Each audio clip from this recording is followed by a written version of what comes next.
kelompok yang memuja Maria dan memasukkan sebagai objek penyembahan namanya koliridianisme. Nah, dia bercerita, Epifanius dari Salamis ini, ketika itu ada orang-orang Arab di Elusa, kemudian kebanyakan anggota sektenya ini orang perempuan, lalu dia membuat gerobak-gerobak yang dihias dengan bunga, di mana patungnya Bunda Maria ditempatkan di situ, lalu diarak-arak kemana-mana. Kelompok ini memasukkan Maria sebagai objek sembahan. Lalu Santo Epifanius dari Salamis mengatakan, Maria harus dihormati, tapi tidak untuk disembah. Maria harus kita hormati sebagai Bunda Kristus yang sepenuhnya Allah, tetapi tidak boleh kita masukkan dalam Tritunggal, karena Tritunggal itu Bapa, Putra, dan Roh Kudus. Nah, kelompok ini yang oleh orang Arab disebut sekte Maryamiun. Nah, apa hubungannya dengan Islam? Apakah Islam itu muncul dari sekte ini? Sebab aku menyertai engkau. Janganlah bimbang, sebab aku ini Allahmu. Aku akan meneguhkan, bahkan akan menolong engkau. Aku akan memegang engkau dengan tangan kananku yang membawa kemenangan. Edukasi rohani. Seperti roh manusia yang ada dalam diri manusia, begitu roh Allah menyelidiki segala sesuatu. Di sini ada semacam paralelisasi bahwa roh Allah itu rohnya Allah sendiri yang berdiam kekal dalam diri Allah bersama dengan Sang Firman, kan begitu. Namun segala perumpamaan apapun tentang Tritunggal itu kan selalu mengandung keterbatasan. Karena kalau pribadi manusia itu kan terbatas. Jadi misalnya antara kita, ya wujud kita dengan roh kita, dengan pikiran kita kan tidak bisa berkomunikasi. Karena apa? Karena itulah manusia kesepian. Tapi antara Bapa, Putra, dan Roh Kudus, Allah, firman-Nya dan rohnya, itu bisa berkomunikasi. Itu yang namanya perikoresis, saling mendiami satu sama lain. Maka disitulah misteri itu mengungkapkan tentang keabadian Tuhan. Allah itu kasih misalnya. Kalau Allah itu kasih, berarti kasih Allah itu sekekal Allah dong. Karena kasih itu kan memiliki objek. Harus ada objek. Ada yang mengasihi, ada kasih, dan ada yang dikasihi. Lah kalau kasih itu tidak kekal, berarti kasih Allah bertepuk sebelah tangan. Lah siapa yang dikasih Allah? Ya manusia. Ya malaikat loh, malaikatnya belum ada, manusianya belum ada, yang dikasih siapa? Yang dikasih ya Sang Firman. Lah itulah misteri Yohanes pasal 17 itu. Ya makanya Yesus itu sudah ada sebelum segala sesuatu ada, dan itu adalah sebuah pusat-pusat kesadaran dalam diri Tuhan yang nantinya terpaksa kita sebut sebagai persona. Sekalipun kata person dalam bahasa Inggris itu kan sebetulnya sudah rusak itu. Ketika Sigmund Freud menemukan teori psikoanalisa itu kan akhirnya yang dulunya dimaknai sebagai pusat kesadaran secara metafisik, ya, metaphysical personality menjadi psychological personality. Nah, apa yang Bapak sampaikan itu paling tidak secara dasar ya seperti itu. Cuman kalau itu didiskusikan lebih lanjut masih perlu diperdalam lagi bagaimana Bapa, Putra, dan Roh Kudus itu dalam relasi kekal yang saling berkomunikasi, yang itu tidak bisa diterapkan untuk makhluk siapapun. Tuh.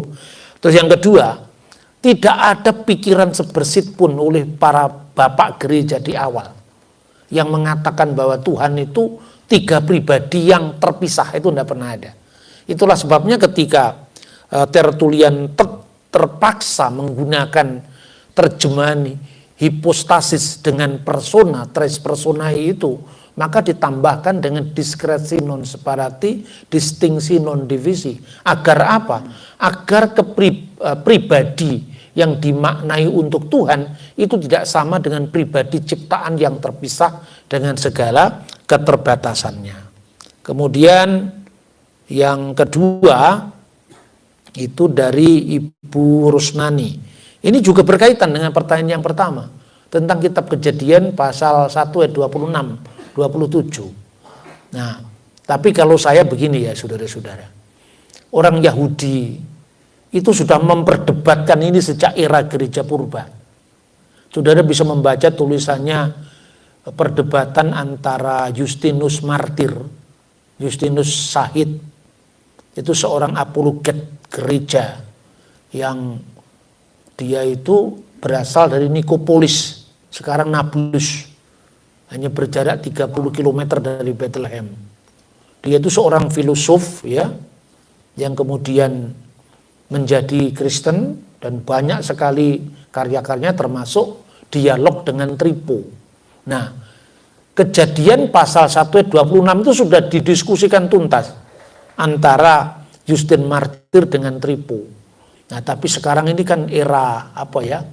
Era internet begini kan orang tidak hanya mengacu dari sumber bapak-bapak gereja atau sumber Kristiani, tapi bisa berselancar lihat pendapatnya Rabi A atau Rabi B, boleh-boleh aja, sah-sah saja.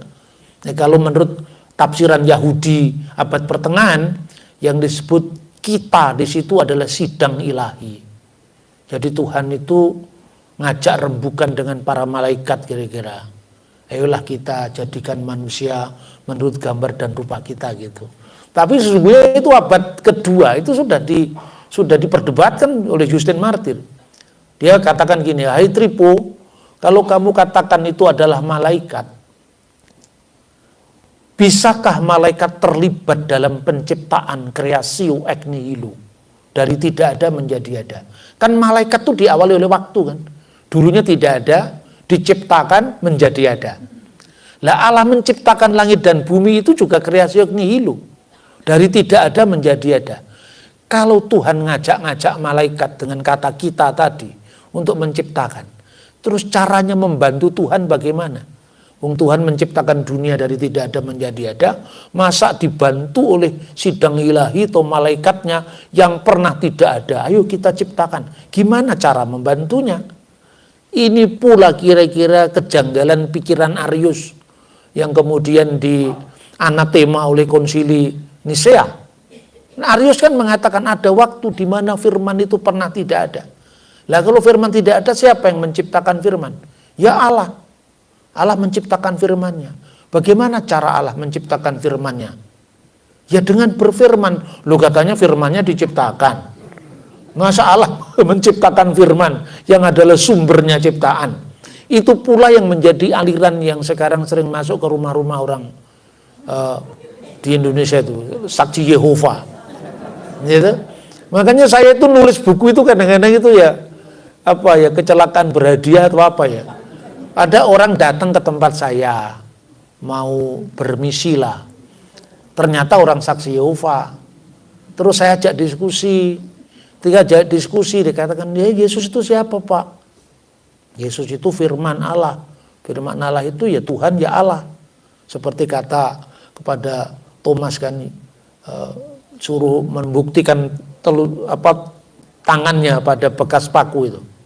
Begitu Thomas melihat Yesus itu langsung dia mengatakan, ya Tuhanku dan Allahku, my Lord and my God. Ya itulah Yesus, kata saya bilang gitu. Kalau Yesus itu Lord Pak, it's okay katanya.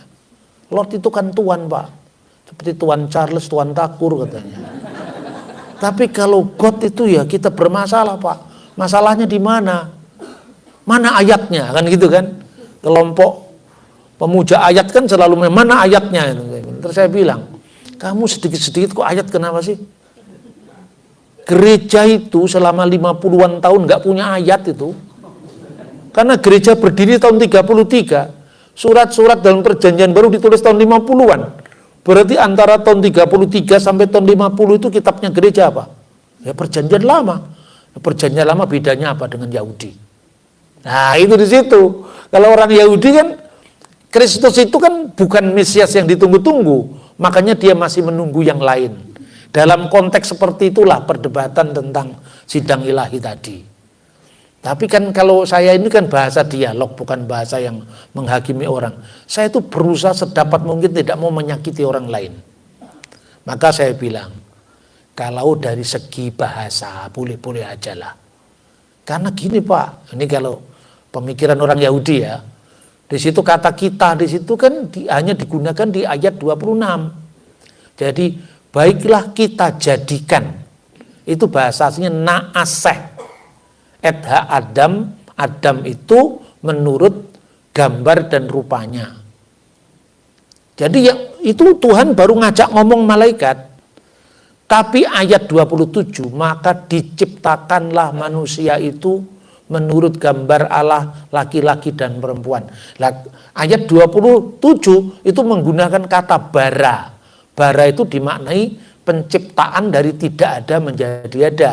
Kalau asah ya, na'aseh, asah itu asal katanya, itu dari bahan yang sudah ada. Misalnya tempe dibuat dari kedelai, gitu. Dari kayu dibuat jadi meja, itu dibuat, dijadikan, tidak diciptakan.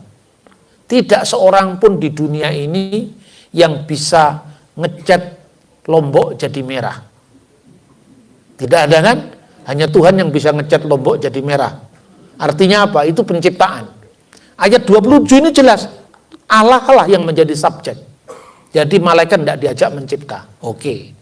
Kalau dari sudut bahasa boleh-boleh saja. Ini cara bahasa, gaya komunikasi orang Jawa ini. Jadi benar Pak, secara gramatika benar saya bilang. Sama benernya. Nggak ada yang salah sama benernya. Tapi coba renungkan lebih dalam. Kalau filsafat kan redik gitu katanya Romo Andre itu. Jadi kebenaran radikal itu harus seakar-akarnya. Itu kamu andaikan ketika manusia belum ada, malaikatnya diciptakan lebih dulu. Maka dalam kitab Ayub itu bintang-bintang fajar bersorak-sorai, itu kan malaikat.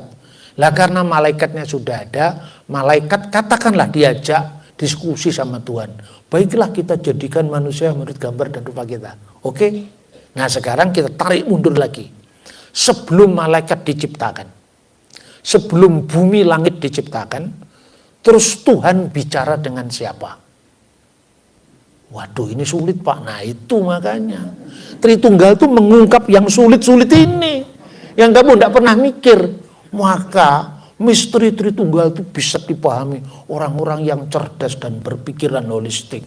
Tidak hanya ngomong tentang aspek bahasa, nggak cukup aspek bahasa, harus aspek filosofinya seperti apa. Bicara tentang Tuhan itu kan bicara soal ruang dan waktu. Jadi apa Pak? Kembali kepada tafsiran para bapak gereja. Baca Santo Agustinus, baca Santo Irenaeus. Lah kenapa kok harus santo-santo Pak? Kamu Katolik apa Protestan apa Ortodok? Saya Protestan paham. Itu karena Protestan tidak ada santo, yang ada cuma santoso. Makanya ada sulit itu.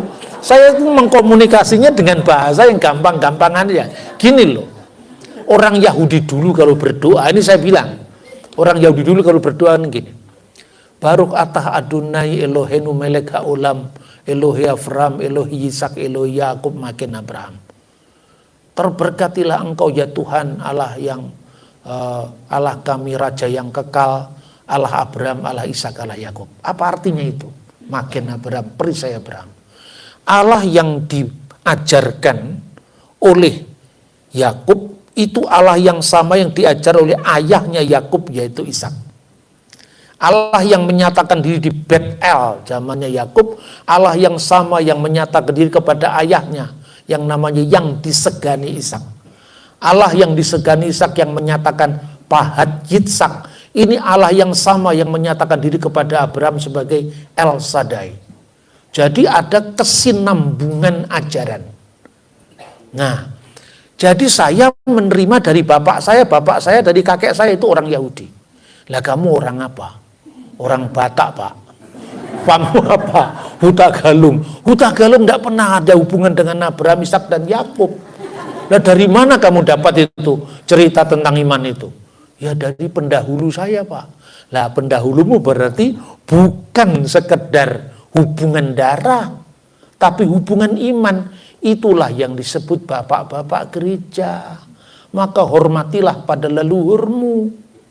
Jangan dikit-dikit ayatnya di mana? Lah urutan Matius, Markus, Lukas, Yohanes juga itu urutannya Irenaeus itu. Kenapa nggak ditempatkan dulu Markus dulu seperti hasil kajian modern? Ya toh? Sampai di gereja-gereja, semua gereja Matius, Markus, Lukas, Yohanes, urutannya aja kita ambil dari bapak gereja. kita menolak Bapak Gereja. Dan konteks ini saya mau komunikasikan. Ketika kita orang Kristiani memahami iman, ya warisan iman pendahulu kita. Dari Rasul Yohanes misalnya punya murid namanya Yohanes punya murid namanya Polikarpus, Polikarpus punya murid namanya Irenaeus, Irenaeus punya murid namanya Hippolytus. Dan itu dokumennya terpelihara dengan kita. Katakanlah kamu sekarang tidak suka dengan gaya-gaya pemikiran saya. Ngomong sejarah aja loh. Kalau kamu tahu Diponegoro, kamu tahu Diponegoro lebih suka makan rawon atau budak. Lebih penting Sentot Prawirodirjo ketimbang saya. Dan Romo Atmo, kita tidak pernah makan sama Pangeran Diponegoro. Bener gak? Tapi Sentot Prawirodirjo makan sama Pangeran Diponegoro. Ini yang namanya Irenaeus pernah diajar oleh Polikarpus. Polikarpus pernah duduk di bawah kakinya Yohanes. Masa gini nggak dipercaya? Hanya gara-gara ini tidak ada ayatnya. Nah, sekarang mari kita berpikir dengan lebih historis. Ini kan pola pikir historis kan begini kan, kesinambungan ya. Jadi kalau belajar tentang siapakah kata kita, ya itu adalah misteri Tritunggal. Karena apa? Sebelum ada ruang, sebelum ada waktu, sebelum ada ciptaan, ya Tuhan berdialog dengan dirinya sendiri. Yang ketiga, 1 Yohanes pasal 5 ayat 7. Silakan beli buku saya di depan. Nah, itu dibahas Answering the Misunderstanding jilid 2 itu. Saya bahas itu. Jadi begini saudara-saudara. Ini memang kalau dalam studi kitab suci ada yang namanya textual criticism. Itu memang ini dulu kajiannya Romo Martin Harun, Romo Kronen ya. Tapi sesungguhnya kan kajian kitab suci itu kan berkembang. Berkembang, kita juga tidak alergi dengan temuan-temuan modern ya. Jadi ada teks yang disebut sebagai teks Bizantin. Teks ini adalah teks yang sifatnya naskah yang paling menyebar di barat. Jadi hampir semua gereja mengenal teks itu. Tapi teks Bizantin itu bukan standar kanonisasi. Sebab yang dikanonkan itu nama-nama kitabnya. Tapi teks mana yang dipakai itu ada banyak ragamnya. Nah, 1 Yohanes pasal 5 ayat 7 itu tidak ditemukan dalam misalnya Codex Sinaiticus, Codex Vaticanus, yang itu temuan terbaru setelah Tischendorf menemukan itu di awal abad 19. Akibatnya teks liturgis yang dikenal dengan teks Bizantin ini secara khusus dipakai oleh kepatriakan gereja ortodok Yunani di Konstantinopel, yang kemudian pada tahun 1500-an itu diambil alih sebagai Textus Receptus, teks yang diterima oleh namanya Stefanus. Dan itulah yang kemudian dijadikan dasar penerjemahan Alkitab edisi Protestan yang disebut King James Version. Tapi saudara-saudara, ajaran Tritunggal tidak hanya tergantung dengan satu ayat ini. Itu satu ya. Jadi jangan kemudian GR, ini kan ayat ini dipakai oleh orang-orang yang mau menyerang iman Kristiani. Ini Tritunggal runtuh gara-gara ayat ini adalah ayat sisipan. Nah, kata sisipan ini pun harus dimaknai dengan hati-hati. Sisipan itu bukan sekedarnya disisipkan, bukan hanya itu. Zaman dulu orang itu belum bisa membedakan teks sumber yang dipakai rujukan utama dengan kadang-kadang teks pinggir yang itu memaknai teks sumber ini. Itu juga ada dalam tradisi pembacaan kitab kuning di pesantren. Jadi ada yang tulisan Arab yang dari kanan ke kiri itu kadang-kadang kalau di Jawa atau di Madura itu ada catatan-catatan pinggirnya di bawah itu loh. Itu pakai bahasa Jawa kalau di Jawa, cuman hurufnya huruf Arab. Kalau di Sunda pakai bahasa Sunda. Itu dinyajikan per ayat. Nah, zaman dulu belum ada yang namanya edisi kritik kitab suci. Jadi kadang-kadang catatan pinggir itu dipahami sebagai ayat yang sama. Kadang-kadang catatan-catatan itu ditambahkan sebagai tradisi liturgi. Misalnya sekarang, doa Bapa kami. Doa Bapa kami itu kan hanya berakhir, jauhkanlah kami dari yang jahat kan. Tapi kenapa ada Karena engkaulah yang mempunyai kerajaan dan kuasa dan kemuliaan sampai selama-lamanya. Amin. Itu ditambahkan dari tawarik. Karena tradisi gereja kuno bahwa doksologi itu dibaca setelah doa Bapa Kami. Makanya keduanya dia terima. Lembaga Alkitab sebagai penerjemah oikumene yang juga diakui KWI dan PGI dan lembaga-lembaga yang lain. Karena lembaga Alkitab itu bukan lembaga penafsir Alkitab. Maka diterjemahkan kadang-kadang umat Katolik pun kadang-kadang juga tidak terlalu pas. Tidak apa-apa. Kalau nggak pas ya kita buat sendiri, misalnya Alkitab edisi Komunitas Katolik kayak Uskup Malang itu. Monsinyur Pidiarto misalnya. Misalnya dalam kitab suci ada jabatan episkopos. Itu diterjemahkan dalam terjemahan lembaga Alkitab kan penilik jemaat. Itu uskup kalau Alkitab bahasa Arab. Kemudian presbiteros. Presbiteros itu sebetulnya imam, pastor sebetulnya. Tapi di lembaga Alkitab terjemahkan penatua. Ya enggak apa-apalah. Itu kan namanya oikumene kan? Tapi artinya ketika Katolik dan Ortodok memahami ini dalam pengertian imam, ya kita tafsirkan sendiri. Terus diakonos semua sama. Tapi ini terjemahan dalam pengertian itu. Yang kedua, lembaga Alkitab sangat hati-hati. Karena ini akan mengayomi, merangkumi berbagai gereja. Di luar negeri nggak banyak loh seperti ini. Misalnya di Lebanon. Di Lebanon itu Darul Kitabil Muqaddas fi Syarqil Ausat Lubnan. Itu kebanyakan dilakukan oleh Maronit Yesuit yang menerjemahkan. Tapi pihak yang lain menerima. Sementara di Mesir itu ketuanya lembaga Alkitab Mesir itu Protestan. Tapi gereja Ortodok Koptik menerima itu. Hanya yang untuk Alkitab Deuterokanonika itu diterbitkan terpisah. Ya, Alkitabul Muqaddas Kanun As-Saniyah Deuterokanonika. Tapi itu disepakati persis. Itu salah satu prestasi kita dalam oikumene, di mana ya gereja itu lebih banyak merangkul ketimbang memukul. Memukul itu kan sakit, merangkul itu kan akrab gitu loh. Nah ini hal-hal seperti ini mungkin menarik ya. Dalam doa Bapa Kami itu dikasih tanda kurung. Kurungnya kurung persegi. Bukan kurung begini. Begitu juga 1 Yohanes pasal 5:7 itu kurung persegi. Artinya lembaga Alkitab menyadari teks ini tidak ditemukan di teks-teks yang tertua, naskah-naskah tertua. Tapi bukan berarti tidak punya otoritas. Saya berikan contoh misalnya. Sekalipun 1 Yohanes pasal 5:7 itu misalnya tidak dijumpai di dalam misalnya Kodeks Vatikanus, Kodeks Sinaiticus. Tetapi teks itu dikutip oleh misalnya Irenaeus. Dikutip oleh bapak-bapak gereja paling awal yang muridnya para rasul.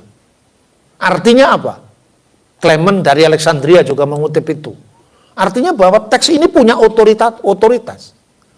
Misalnya perikopa de adultera, orang yang kedapatan berbuat zina. Itu ada teks Alkitab yang menempatkan di Injil Lukas. Ada yang menempatkan pasal 8. Lalu semua bagian dari pasal itu oleh lembaga Alkitab diberi tanda kurung persegi sampai berakhirnya teks itu. Katakanlah teks ini beberapa naskah kuno tidak mencantumkan.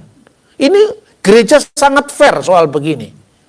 Ya, tapi bukan berarti teks itu tidak punya otoritas. Karena apa? Karena Papias dalam fragmennya, The Fragment of Papias, itu mencantumkan itu. Dan siapakah Papias? Papias itu muridnya Yohanes Penginjil. Jadi otoritasnya lebih daripada abad keempat itu kan. Meskipun dia bukan mencantumkan dalam bagian kitab suci, tapi dia mengutipnya sebagai kitab suci. Ada tertulis. Jelas sekali. Doa Bapa Kami dengan bagian doksologi. Itu tradisi liturgi dari awal disebutkan dalam surat Didake. Didake itu buku bahan untuk para katekumen di gereja mula-mula. Ditulis ketika Rasul Yohanes anak Zebedius masih hidup di Efesus. Kira-kira sekitar tahun 90-an. Rasul Yohanes meninggal tahun 96. Jadi kira-kira kalau teks itu bermasalah, tambahan itu bermasalah.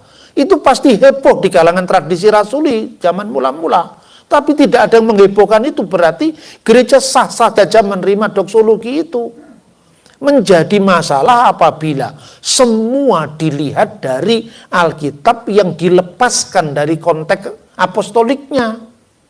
Nah, ini tidak mudah memang menjelaskan seperti ini. Makanya hanya yang biasanya ahli pencak silat yang bisa ini. Artinya bisa kesana kemari gitu ya. Ini kalau kita pada patron begini sulit. Ini sudah mengatakan, yang mengatakan ini Protestan apa Katolik, yang mengatakan ini gereja apa, itu susah. Ya tapi itu ya. Jadi dengan demikian bahkan teolog yang paling liberal sekalipun seperti Bart Ehrman itu mengakui bahwa teks itu tidak ada pada teks tertua, tapi Tritunggal atau Trinitas tidak hanya didasarkan atas satu teks dalam 1 Yohanes pasal 5 ayat 7 saja. Semoga mencerahkan. Terima kasih. Baik. Semoga menjadi semakin cerah. Mati. Gini aja dong.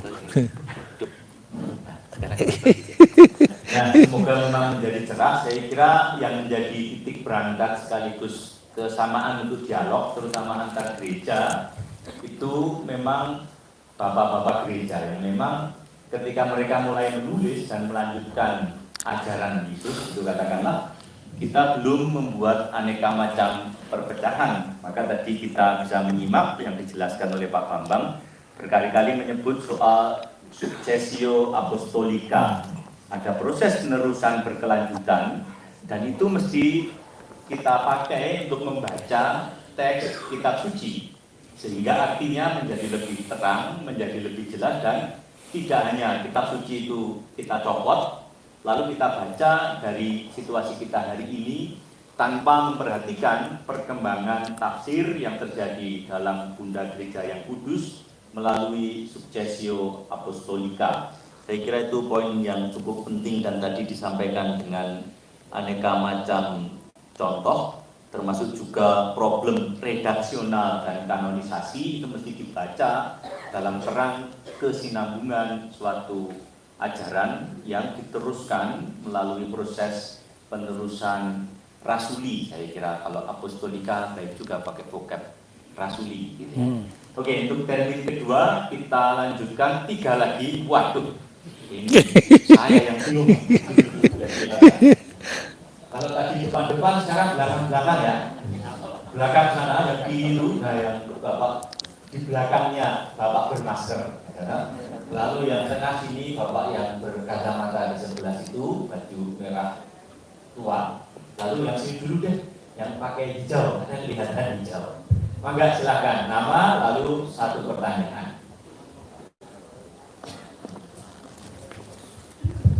Baik, terima kasih untuk kesempatannya. Nama saya Victor Sinaga dari Paroki Katedral. Izinkan saya membahas hal yang lebih dalam untuk Pak Bambang. Saya ingin membahas permasalahan mungkin tentang substansi putra yang waktu itu dimotori, kalau tidak salah ada 2 konsep teologi, logos dari filsuf Philo dan memra dari teologi Yahudi yang waktu itu sudah ada. Saya mau tahu apakah itu berhubungan dan niscaya apabila umat Kristiani memahaminya bisa lebih mendalami aspek putra dalam Tritunggal. Terima kasih. Baik, mangga dilanjutkan yang kedua. Nama saya Bambang Bejo. Pertanyaan saya, tapi Bapak Bambang mengatakan bahwa tinggal itu bisa terpisahkan. Mereka sebagai tidak terpisahkan. Tapi waktu Tuhan Yesus disalib itu mengapa Tuhan mengatakan Eli Eli lama sabatan. Demikian Pak. Terima kasih, mangga.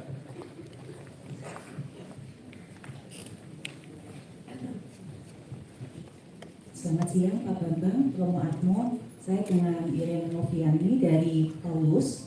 Saya mendapatkan referensi bahwa Pak Bambang ini adalah ahli sejarah gereja, yang memberikan referensi adalah Romo Didik dari konteksnya dalam perkembangan sejarah Trinitas di tanah Arab. Karena kalau saya perhatikan Pak Bambang juga sepertinya mendalami dunia Arab juga. Gini Pak Bambang, saya pernah mendapatkan suatu narasi bahwa ada satu masa di mana ada sekelompok Nasrani, mungkin dalam masa penganiayaan, saya kurang jelas, yang menyingkir ke tanah Arab.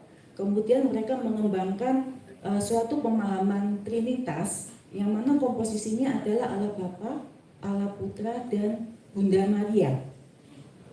Mohon koreksi kalau komposisi ini salah.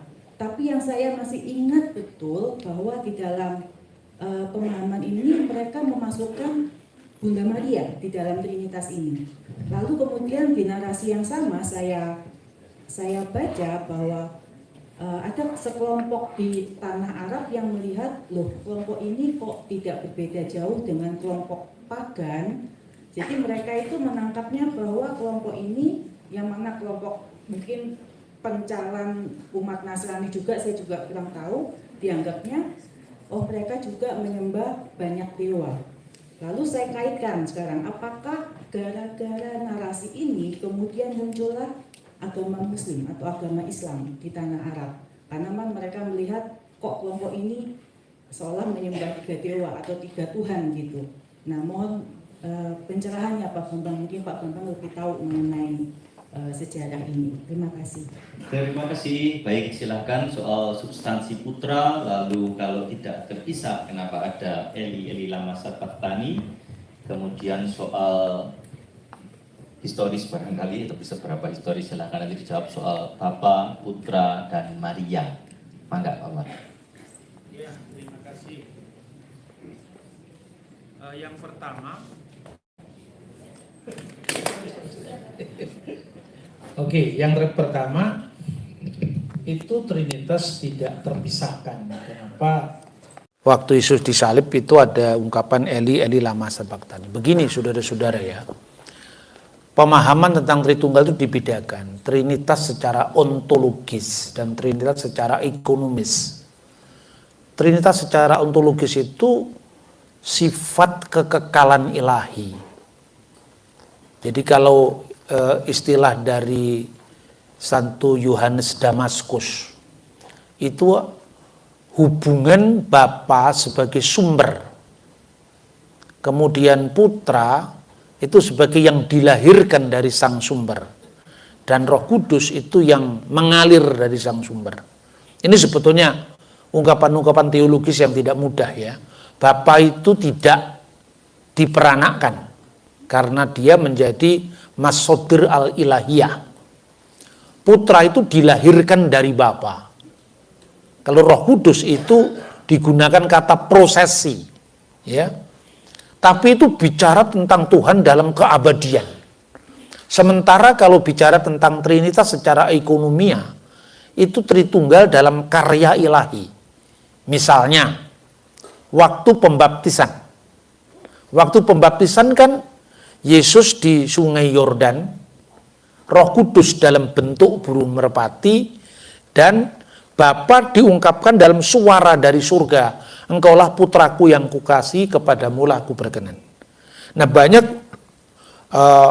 para polemikus yang biasanya menyerang Kristen. Nah, kalau Tritunggal itu abadi, tidak ada yang awal, tidak ada yang akhir, berperikoresis dalam keabadian maksudnya. Bagaimana dengan Yesus yang terpisah dengan Allah di Sungai Yordan? Bagaimana dengan Roh Kudus dalam bentuk burung merpati? Roh Kudus dalam bentuk burung merpati, dalam bentuk itu namanya kehadiran teofania, itu penampakan ilahi. Tapi tidak seorang pun membayangkan bahwa setiap ada burung merpati itu Roh Kudus kan. Bedanya penampakan dengan hakikat kan jelas. Jadi Roh Kudus dalam bentuk lidah-lidah api pada waktu peristiwa Pentakosta. Apakah itu berarti setiap ada orang kebakaran rumah ada Roh Kudus membakar rumah tetangga? Kan tidak. Itu kan yang disimbolkan Roh Kudus disimbolkan dalam bentuk burung merpati, dalam bentuk lidah-lidah api. Berarti itu bukan hakikat Allah. Itu adalah pernyataan Allah sejauh yang bisa ditangkap oleh indera manusia. Nah, untuk Yesus itulah inkarnasi, dia mengambil daging sebagai manusia. Yang dibaptis itu kemanusiaannya. Yang mengatakan Eli Eli lama sabachthani itu adalah kemanusiaan yang dikenakan oleh Sang Sabda ke dunia. Yang berkata, kenapa kau katakan aku baik? Hanya Bapa yang baik, hanya Allah yang baik. Itu di dalam wujud inkarnasinya. Yesus yang mengatakan Bapa itu lebih besar daripada aku. Itu dalam wujud inkarnasinya. Dan itu clear ketika kita memahami apa para bapak-bapak konsili memformulasikan tentang hubungan antara keilahian Kristus yang sepenuhnya dan kemanusiaan Kristus yang sepenuhnya. Apalagi Yesus sebagai orang Yahudi. Tentu dia, setiap orang Yahudi yang menyatakan keluhannya itu dibaca Mazmur, termasuk itu kan rusa di kala fajar itu syairnya itu. Mazmur pasal 22. Tapi bagi gereja mendalami tidak sekedar setiap orang Yahudi ketika berada di dalam keterpurukan, dalam pergumulan berat, dia membaca Mazmur yang disebut rusa di kala fajar. Tetapi detail dari ayat demi ayat itu terpenuhi oleh peristiwa Yesus itu. Misalnya dikatakan seperti singa yang mengerumu, seperti tangan dan kakiku, dia menusuk tanganku dan kakiku misalnya. Itu dari Mazmur 22, kaitannya dengan Eli Eli lama sabachthani tadi. Nah itu juga sering menjadi perdebatan antara orang Yahudi dan orang Kristen. Kenapa Kristen menciptakan Mazmur sendiri? Itu dalam bahasa Ibrani tidak ada kata mereka menusuk tanganku dan kakiku misalnya. Teksnya dalam bahasa Ibrani teks masoretik. Itu berbunyi yadai wiriglai, tanganku dan kaki. Sebelumnya itu adalah kari itu k, itu k, seperti ari itu singa, seperti singa, kari yadai wiriglai, tanganku dan kakiku. Kenapa kok muncul kata-kata mereka menusuk? Nah pada tahun 1950-an setelah penemuan pertama Dead Sea Scroll itu ditemukan gua-gua di Laut Mati, salah satunya di Nahal Hefer, di mana ternyata ada potongan Mazmur pasal 22 yang satu ayat rentetan pasal dengan Eli sabachthani tadi, itu bunyinya karu yadai wiriglai. Karu itu artinya mereka menusuk. Septuaginta menggunakan teks Ibrani yang jauh lebih tua sebagai dasar penerjemahan. Dan itulah yang kemudian dilanjutkan oleh Vulgata, oleh Santo Hieronymus, oleh banyak terjemahan Kristen yang lain. Sementara teks masoretik dari abad ke-10 setelah Masehi itu menggunakan kata-kata kari, karena huruf yud dan huruf fab itu kan satunya dilewer begini jadi karu. Kalau cuma di atasnya begini seperti koma terbalik itu kari gitu. Jadi yang begini-begini dalam tradisi tekstual kritisisme itu diakui oleh gereja, dan gereja tidak pernah menyeragamkan supaya sama, yang nggak cocok dibakar. Ya kalau yang dibakar itu pasti yang salah. Kalau ternyata yang benar bagaimana? Makanya semua teks itu dipelihara. Jadi kalau dalam tradisi Kristiani ya misalnya contohnya, ini kan di Indonesia ini banyak orang-orang yang kagetan itu gampang. Kagetan, gumunan gitu kan. Itu sedikit-sedikit kalau dia baru belajar teologi gitu ya terus manggung. Kalau di Jawa itu sebutnya gemblung ke susu manggung. Bahannya itu baru sedikit tapi omongannya itu loh, saya kadang-kadang ngeri, lihat begitu ya. Ya orang itu ya jodumeh lah. Sudah ngerti itu ya dicek and recheck dulu bener apa gak pemahamannya. Itu yang sering jadi kegaduhan teologis kan, yang model-model seperti ini. Nah kadang-kadang orang mengatakan ini teks ini yang benar, teks ini yang lain-lain keliru. Terus nuduh gereja-gereja yang tidak sepakat dengan dia itu bid'ah dan sebagainya. Terus saya tunjukkan begini, yang namanya teks Bizantin itu bukan teks kanon dalam pengertian harus yang kanonisasi lewat Bizantin, enggak seperti itu. Bizantin itu ragam teks, bukan standarisasi kanon. Jadi kalau Anda membaca tulisnya Athanasius dari Alexandria, buku-buku yang dibaca apa misalnya ya.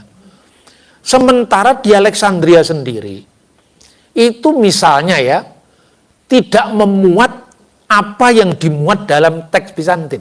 Itu contoh misalnya, doa Bapa kami dalam Injil Lukas, itu dalam teks Bizantin sama panjangnya dengan doa Bapa kami dalam Injil Matius. Hanya bedanya, Lukas menggunakan kata-kata dosa daripada kesalahan, hamartia, tanpa doksologi, doksologinya di Injil Matius. Lalu orang ketika ziarah ke Israel, kemudian orang pada bingung, ini doa Bapa kami diajarkan di sini, Pak. Lalu di Galilea juga ada doa Bapa kami, mana yang benar? Ini ada banyak teori ya, ada para teolog yang kemudian punya teori begini, ini mungkin saja saya keliru juga, maka silakan di cross check, mungkin saja. Teori evolusi itu sudah mempengaruhi cara kita berteologi. Teori evolusi Darwin, kira-kira kita nggak nyangka itu ya, bahwa sesuatu yang lebih sederhana itu dianggap lebih kuno daripada yang lebih lebih canggih gitu loh. Jadi konteksnya ketika Yesus ditanya, ajarkan kami berdoa seperti Yohanes mengajarkan muridnya berdoa. Dalam versi Lukas, teks Bizantin atau Textus Septus, Anda bisa membaca King James Version. Kalau kamu berdoa, Bapa kami yang diucapkanlah, Bapa kami yang ada di surga, dan seterusnya. Sama panjangnya dengan Injil Matius. Tapi kalau Anda membaca Kodeks Vatikanus, Kodeks Sinaiticus, hanya Bapa dikuduskanlah namamu. Loh, tanpa kami yang di surga, lebih pendek. Kalau Anda membaca NIV, American Standard Bible, itu teks pendek, terjemahan lai, itu teks pendek ini. Tapi kalau Anda membaca King James, doa Bapa kami dalam Injil Lukas, itu sama panjangnya dengan Injil Matius. Nah sekarang ada dua teori.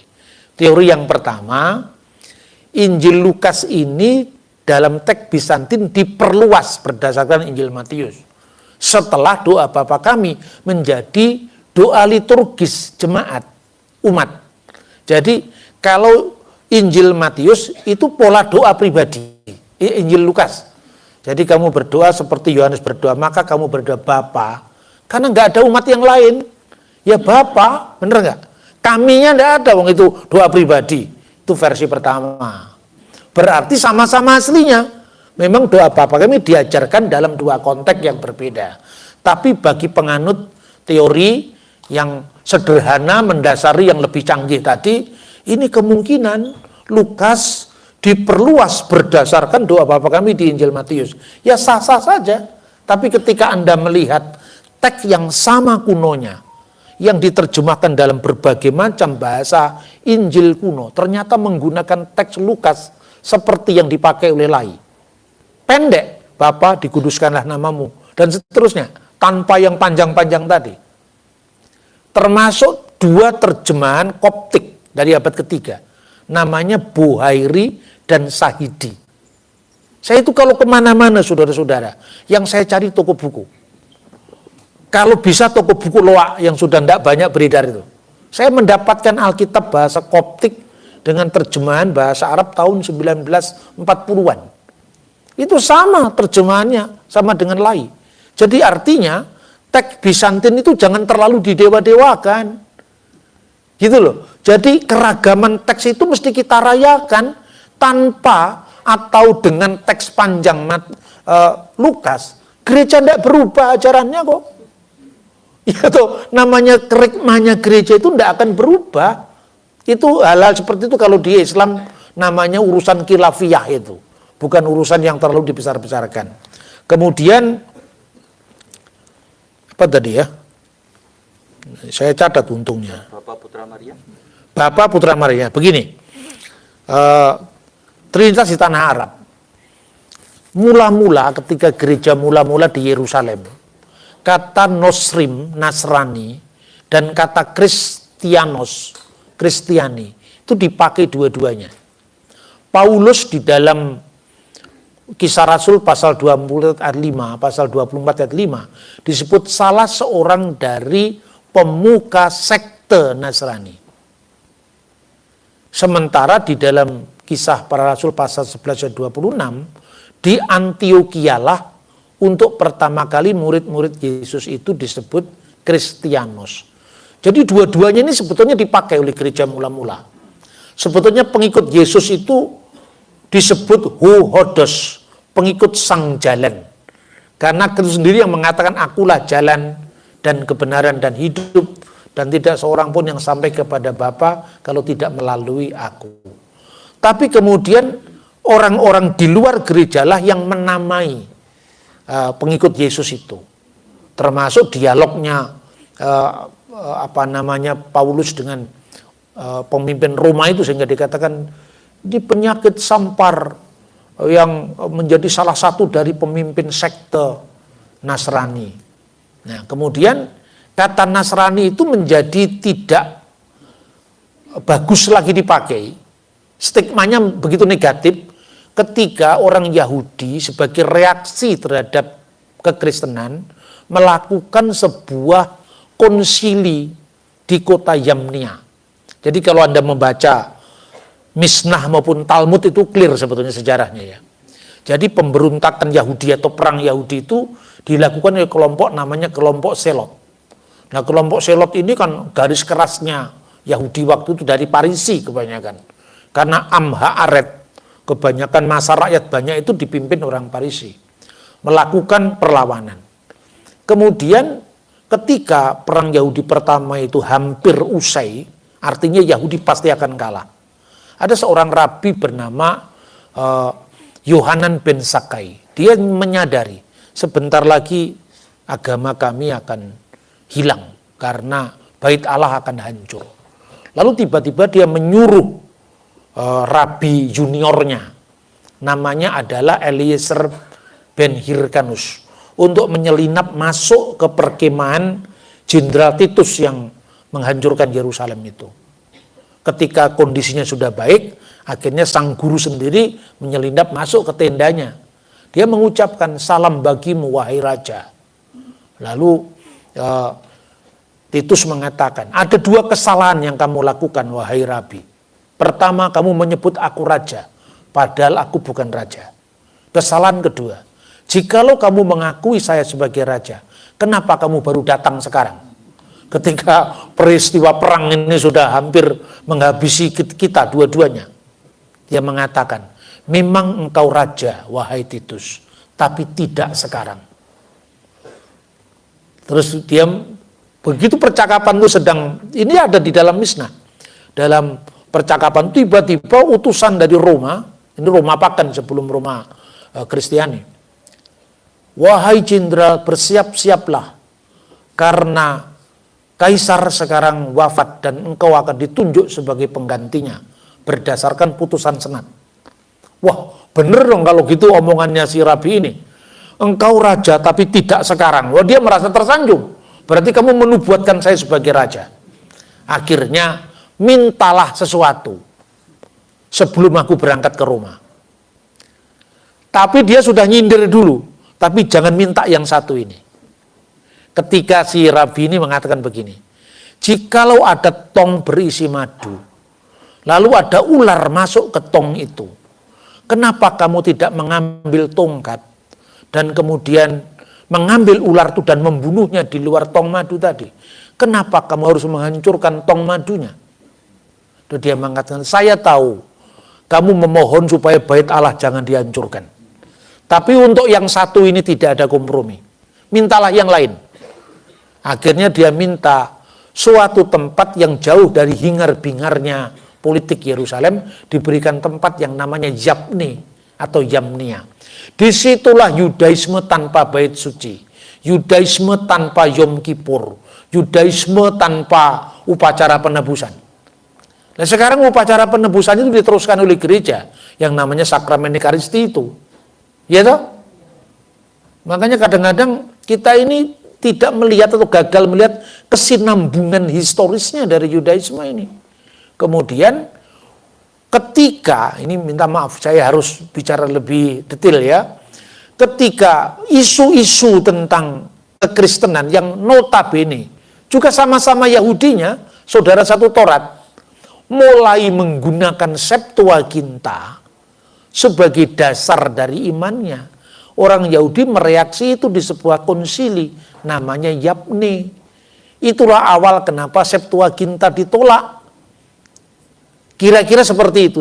Kenapa? Karena Septuaginta sangat jelas bicara tentang anak darah, perawan yang melahirkan seorang anak laki-laki dan namanya akan disebut Emmanuel. Dalam teks Ibrani kata Ha'alma itu bisa maknanya perempuan muda, bisa bermakna perawan, bisa bermakna gadis yang belum menikah. Tapi kata partenos dalam bahasa Yunani, Septuaginta, itu tidak punya makna lain kecuali sang perawan. Nah itulah salah satu reaksinya. Ketika konflik antara Yahudi dengan Kristen ini sudah mulai memuncak, maka terbitlah sebuah kutukan di konsili Yahudi di Yapne tadi. Terkutuklah orang-orang Nosrim. Nah sejak kata itu kata Nasrani tidak populer lagi. Karena orang Kristen tidak mau menerima stigma yang terkutuk. Dan yang dikutuk oleh Yahudi itu bukan hanya Nosrim. Parisi kan yang melakukan konsili itu. Yang dikutuk itu adalah Saduki, yang dikutuk itu Nasrani, yang dikutuk juga orang Eseni. Nah itulah awalnya. Lebih parah lagi tahun 132 ketika perang Yahudi kedua. Kristen sama sekali tidak mau ikut dalam harapan bangsa Yahudi gara-gara Rabi Akiba. Jadi setelah Rabi Eliezer punya murid Akiba. Jadi ada 3 generasi. Itu Simon Bar Kokhba diangkat jadi Mesias. Orang Kristen ingat sabda Yesus supaya dia lari ke padang gurun, jangan ikut lagi. Maka gereja kuno di Yerusalem, Patriark Yerusalem itu pindah ke Pela. Ini disebutkan dalam Historia Ecclesiastica dari Eusebius. Sejak saat itu, uskup-uskup di Yerusalem yang dulunya adalah masih kerabat Yesus, tentu bukan kerabat fisik karena Yakobus saudara Yesus itu bukan saudara anaknya Maria, Bunda Maria, tidak. Itu anak dari Maria istri Kleopas, ya. Jadi itu saudara sepupu namanya. Terus kemudian punya anak lagi namanya Simeon, dan dialah yang menjadi uskup. Setelah perang Bar Kokhba, ini orang Yahudi Kristen ini semua sudah pindah dari Yerusalem. Akibatnya orang-orang Yunani lah yang menjadi pemimpin gereja Patriark Yerusalem itu sampai nanti munculnya skisma antara barat dan timur itu. Nah, tapi apa yang penting di sini ketika orang-orang Kristen non-Yahudi boleh tinggal di kota suci, tapi orang-orang Kristen latar belakang Yahudi tidak boleh tinggal di kota suci. Itu yang membuat perseteruan Yahudi Kristen semakin memuncak. Akhirnya terpisahlah gereja dari sinagog. Sejak saat itu kata Nasrani hilang peredaran dari gereja yang satu, kudus, Katolik, dan Apostolik. Tidak ada lagi dipakai kata itu. Tapi muncul kembali lewat aliran baru yang namanya Nasrani Mandayan. Nah kelompok inilah bukan hanya Nasrani Mandayan tapi kelompok El-Kesaid yang mengatakan kami ini Nasrani bukan Kristen. Kelompok Ebionit itu sisa-sisa kelompok Yahudi Kristen yang membangkang terhadap gereja yang universal karena dia menuduh Paulus telah membebaskan orang-orang Kristen non-Yahudi dari hukum Taurat. Lalu mereka menyatakan diri kami ini Nasrani bukan Kristen. Menjelang abad keempat ada catatan dari Epifanius dari Salamis. Anda bisa membaca. Kelompok itulah yang Epifanius inilah yang bercerita bahwa di Elusa, wilayah Arab, ada kelompok yang memasukkan Bunda Maria sebagai objek sembahan. Jadi dia konteksnya dalam bukunya itu dia mengatakan ada dua aliran ekstrim tentang Maria. Satu yang disebut anti-dikomarianisme. Anti-dikomarianisme itu adalah kelompok yang membuang Maria dari teologi gereja. Pokoknya Maria itu hanya saluran, setelah selesai dibuang, tidak ada artinya. Itu anti-dikomarianisme. Tapi kelompok kedua itu adalah kelompok yang memuja Maria dan memasukkan sebagai objek penyembahan, namanya koliridianisme. Nah, dia bercerita, Epifanius dari Salamis ini, ketika itu ada orang-orang Arab di Elusa, kemudian kebanyakan anggota sektenya ini orang perempuan, lalu dia membuat gerobak-gerobak yang dihias dengan bunga, di mana patungnya Bunda Maria ditempatkan di situ, lalu diarak-arak kemana-mana. Kelompok ini memasukkan Maria sebagai objek sembahan. Lalu Santo Epifanius dari Salamis mengatakan, Maria harus dihormati, tapi tidak untuk disembah. Maria harus kita hormati sebagai Bunda Kristus yang sepenuhnya Allah, tetapi tidak boleh kita masukkan dalam Tritunggal, karena Tritunggal itu Bapa, Putra, dan Roh Kudus. Nah, kelompok ini yang oleh orang Arab disebut sekte Maryamiyun. Nah, apa hubungannya dengan Islam?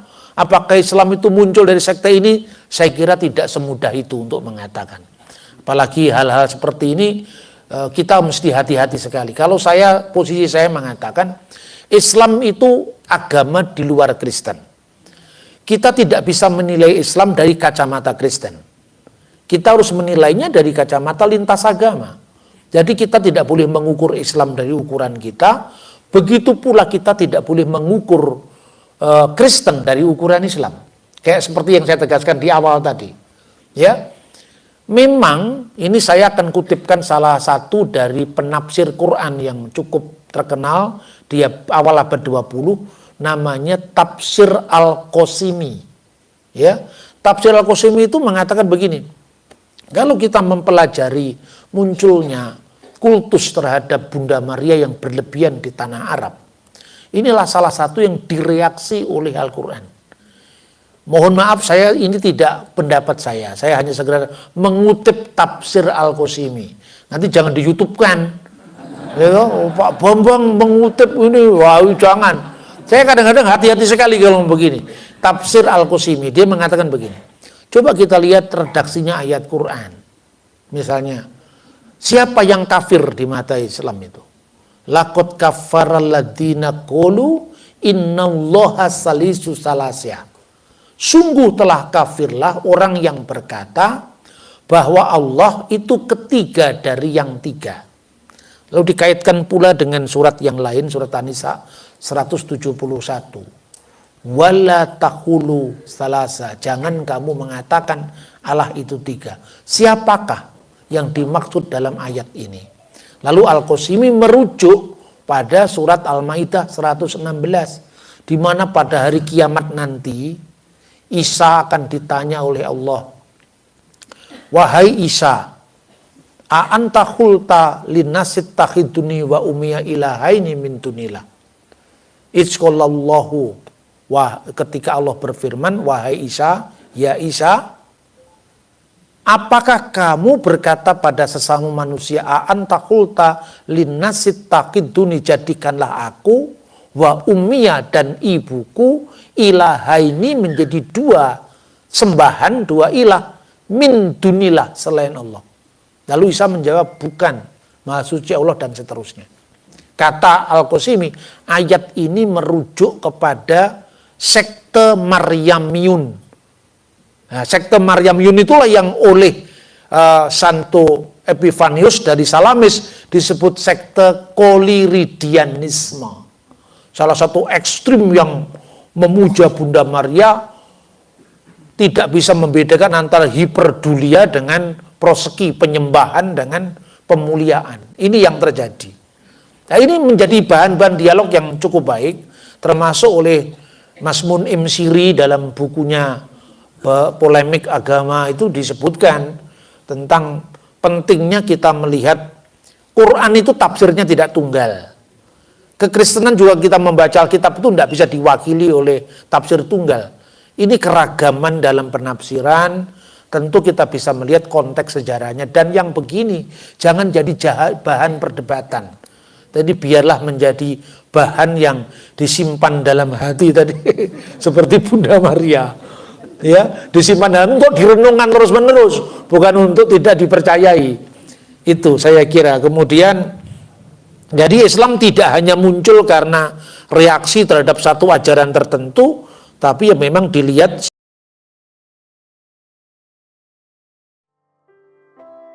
Amsal pasal 29. Siapa bersih tegang leher, walaupun telah mendapat teguran, akan sekonyong-konyong diremukkan tanpa dapat dipulihkan lagi. Jika orang benar bertambah, bersukacitalah rakyat. Tetapi jika orang fasik memerintah, berkeluh kesahlah rakyat. Orang yang mencintai hikmat, menggembirakan ayahnya. Tetapi siapa yang bergaul dengan pelacur, memboroskan harta. Dengan keadilan, seorang raja menegakkan negerinya. Tetapi orang yang memungut banyak pajak, meruntuhkannya. Orang yang menjilat sesamanya, membentangkan jerat di depan kakinya.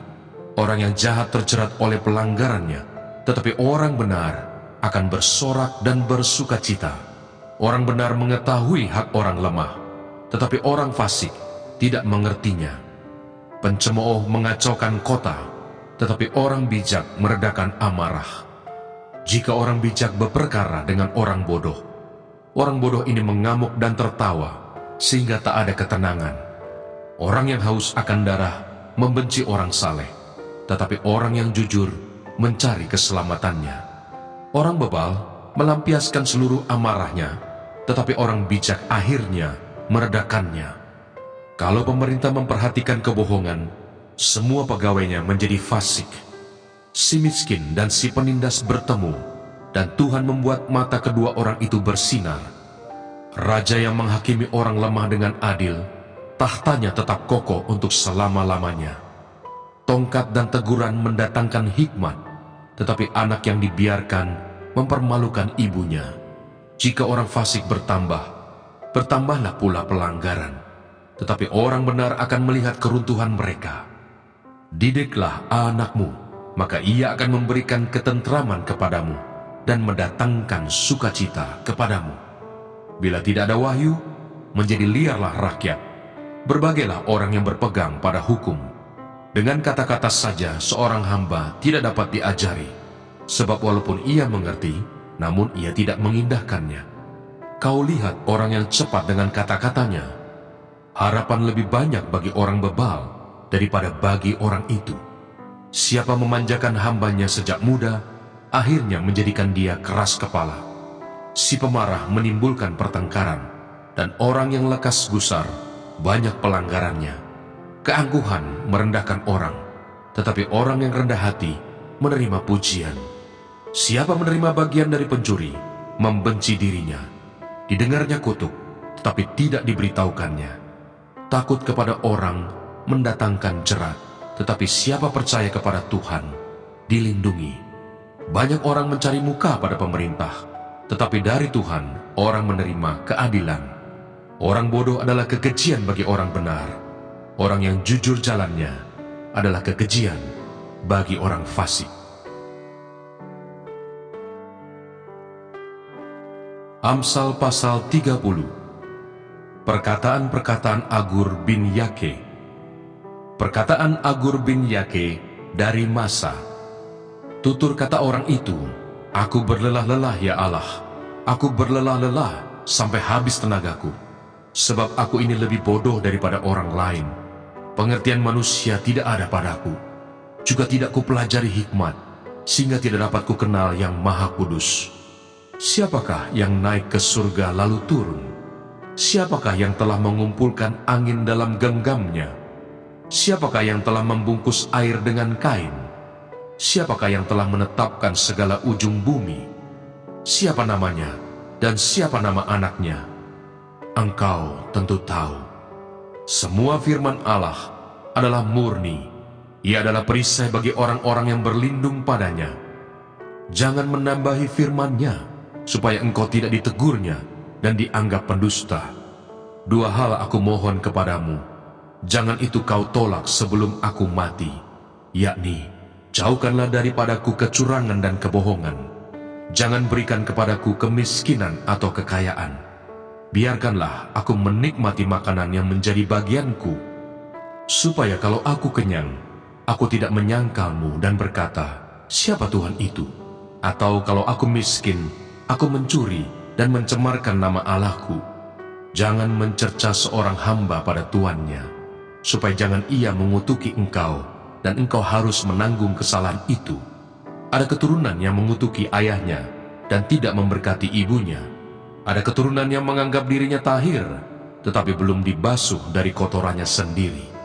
Ada keturunan yang berpandangan angkuh, yang terangkat kelopak matanya. Ada keturunan yang giginya adalah pedang, yang gigi geliginya adalah pisau, untuk memakan habis dari bumi orang-orang yang tertindas, orang-orang yang miskin di antara manusia. Si lintah mempunyai 2 anak perempuan, untukku dan untukku. Ada 3 hal yang tak akan kenyang, ada 4 hal yang tak pernah berkata cukup. Dunia orang mati dan rahim yang mandul, dan bumi yang tidak pernah puas dengan air, dan api yang tidak pernah berkata cukup. Mata yang mengolok-olok ayah dan enggan mendengarkan ibu akan dipatuk gagak lembah dan dimakan anak Raja Wali. Ada 3 hal yang mengherankan aku, bahkan ada 4 hal yang tidak ku mengerti. Jalan Raja Wali di udara, jalan ular di atas cadas, jalan kapal di tengah-tengah laut, dan jalan seorang laki-laki dengan seorang gadis. Inilah jalan perempuan yang berzina. Ia makan, lalu menyeka mulutnya dan berkata, aku tidak berbuat jahat. Karena 3 hal bumi gemetar, bahkan karena 4 hal ia tidak dapat tahan. Karena seorang hamba, kalau ia menjadi raja. Karena seorang bebal, kalau ia kekenyangan makan. Karena seorang wanita yang tidak disukai orang, kalau ia mendapat suami. Dan karena seorang hamba perempuan, kalau ia mendesak kedudukan nyonyanya. Ada 4 binatang yang terkecil di bumi, tetapi yang sangat cekatan. Semut, bangsa yang tidak kuat, tetapi yang menyediakan makanannya di musim panas. Pelanduk, bangsa yang lemah, tetapi yang membuat rumahnya di bukit batu. Belalang, yang tidak mempunyai raja, namun semuanya berbaris dengan teratur. Cicak yang dapat kau tangkap dengan tangan, tetapi yang juga ada di istana-istana raja. Ada 3 binatang yang gagah langkahnya, bahkan 4 hal yang gagah jalannya, yakni singa, yang terkuat di antara binatang, yang tidak mundur terhadap apapun, ayam jantan yang angkuh, atau kambing jantan, dan seorang raja yang berjalan di depan rakyatnya. Bila engkau menyombongkan diri, tanpa atau dengan berpikir, tekapkanlah tangan pada mulut, sebab kalau susu ditekan, mentega dihasilkan, dan kalau hidung ditekan, darah keluar, dan kalau kemarahan ditekan, pertengkaran timbul.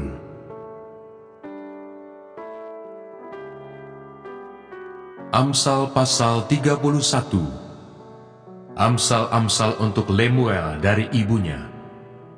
Inilah perkataan Lemuel, Raja Masa, yang diajarkan ibunya kepadanya.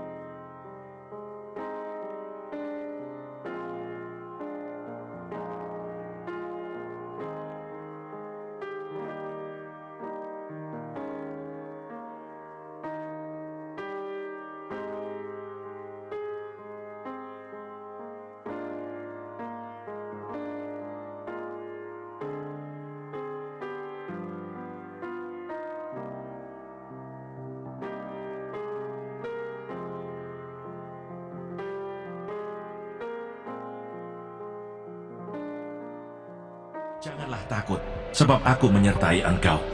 Janganlah bimbang, sebab aku ini Allahmu. Aku akan meneguhkan, bahkan akan menolong engkau. Aku akan memegang engkau dengan tangan kananku yang membawa kemenangan. Edukasi rohani.